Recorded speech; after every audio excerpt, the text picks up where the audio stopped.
If you're trying to find the best wide-angle lens for your Canon APS-C camera, things get confusing fast. I've spent the last few months swapping lenses on my own crop sensor bodies to see which ones actually deliver. I bought these 5 specifically to see which one earns a permanent spot in my gear bag and which ones you should skip. Product number 1. Canon EF 50mm f1.8 STM. When I first pulled this nifty 50 out of the box, I was struck by how tiny and light it is. It's mostly plastic, but it doesn't feel like a toy. Now, I have to be honest, while this is a legendary lens, on an APS-C camera, it's not wide at all. Because of the crop factor, it acts like an 80mm. When I took it out for some shots, I had to back way up to fit anything in the frame. But here's the thing, the f1.8 aperture is a dream for blurry backgrounds.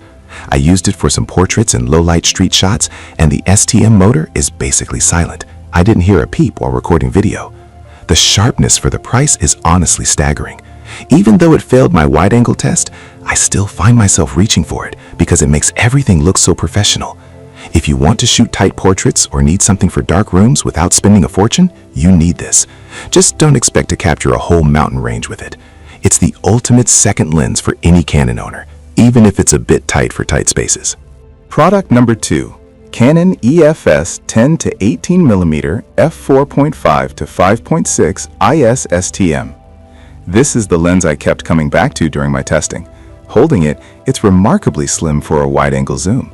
It's designed specifically for crop sensors, so when I set it to 10mm, the view was absolutely massive. I could stand in a tiny bathroom and still see the whole room, which makes it a killer choice for real estate or vlogging. The built-in image stabilization is what really saved my footage. I'm not the steadiest person when I'm walking and talking, but this lens smoothed out those micro jitters beautifully.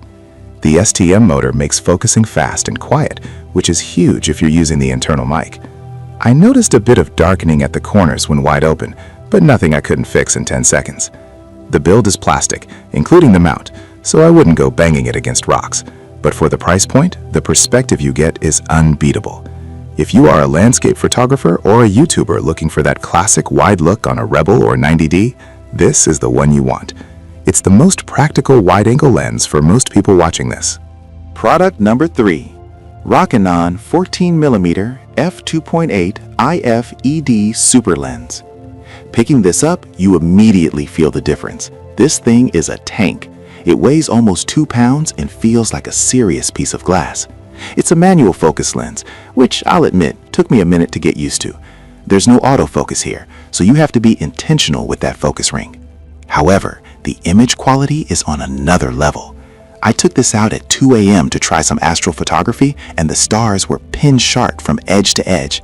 That 115-degree view is just wild. It captures so much sky, it's almost overwhelming. The f2.8 aperture is the real winner here, letting in way more light than the zoom lenses I tested. One thing to watch out for is the built-in hood. You can't just screw on a standard filter, which is a bit of a pain for daytime landscapes. But for pure optical power and low light performance, it's incredible. If you're a night sky enthusiast or someone who doesn't mind slowing down to focus manually for the sake of professional grade sharpness, this Canon is a beast that won't let you down. Product number 4. Make a 85mm f1.8 large aperture telephoto. When I grabbed the Make A, I noticed the electronic contacts looked solid, and it even has a USB port for firmware updates, which is a neat touch for a budget brand. Like the 50mm, I have to give you a reality check. On an APS-C body, this is a long telephoto lens, not a wide angle. It's like looking through a telescope compared to the 10 to 18mm. During my tests, I used it to shoot some local sports and theater. The f1.8 aperture is fantastic for cutting through the dim lighting in a gym. I was surprised at how well the autofocus kept up with moving subjects, though it's not quite as snappy as the native Canon glass.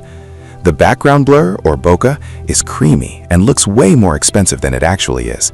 It's a bit of an oddball for this list, but I wanted to show what happens when you go the opposite direction of wide. It's built well and feels substantial on the camera. If you're looking to do headshots or need to reach across a field to grab a shot, this is a steal. But if you're trying to shoot a group photo in a small living room, you'll be standing in the neighbor's yard. Product number 5. Canon RF 55-210 f5-7.1 IS-STM.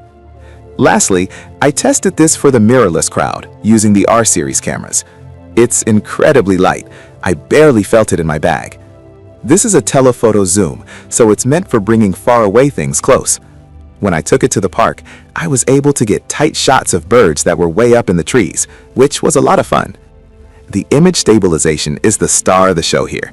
Even zoomed all the way in at 210 millimeters, the view in my viewfinder stayed remarkably still. For video, that 4.5 stops of shake correction is a lifesaver. The image quality is crisp, especially for a kit-style zoom, thanks to the specialized glass elements Canon tucked inside. It's definitely not a wide-angle lens, but for travelers who want one lens to complement their wide zoom, this is a perfect partner. It's compact enough that it doesn't scream tourist, yet it has enough reach for landscapes where you want to compress the mountains in the background. If you've got an R50 or R10 and want to fill that gap in your focal range without carrying a heavy brick, this is a very smart buy.